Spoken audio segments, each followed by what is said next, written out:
আপনি কি জানেন, একদিন মুসা আলাইহি ওয়াসাল্লাম আল্লাহর ফেরেশতা আজরাইল আলাইহি ওয়াসাল্লামকে থাপ্পড় মেরেছিলেন। কেন এমন ঘটনা ঘটেছিল? চলুন সত্য ঘটনাটা জেনে নিই।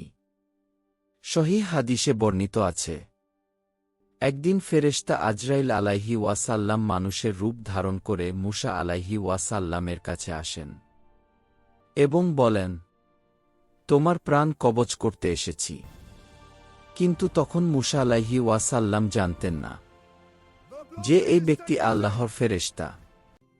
তিনি ভেবেছিলেন কোনো অপরিচিত লোক জোর করে তার প্রাণ নিতে এসেছে আত্মরক্ষার জন্য।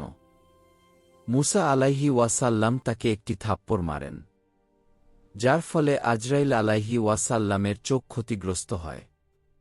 আজরাইল আলাইহি ওয়াসাল্লাম সঙ্গে সঙ্গে আল্লাহর কাছে ফিরে যান এবং বলেন, হে আল্লাহ, আপনি আমাকে এমন এক বান্দার কাছে পাঠিয়েছেন যে মরতে চায় না।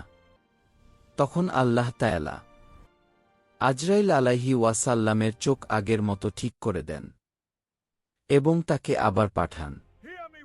এবার আজরাইল আলাইহি ওয়াসাল্লাম বলেন, আমি আল্লাহর ফেরেশতা। আল্লাহ আপনাকে ইচ্ছা দিয়েছেন, আপনি চাইলে আরও কিছু বছর বাঁচতে পারেন। মুসা আলাইহি ওয়াসাল্লাম তখন জিজ্ঞেস করেন, তারপর কি? আজরাইল আলাইহি ওয়াসাল্লাম বলেন, তারপর মৃত্যু। মুসা আলাইহি ওয়াসাল্লাম বললেন, তাহলে এখনই হোক। এই ঘটনা আমাদের শেখায়, নবিরাসুলরাও মানুষ, তাদের মধ্যেও মানবিক অনুভূতি ছিল। আর মৃত্যু আল্লাহর নির্ধারিত সত্য।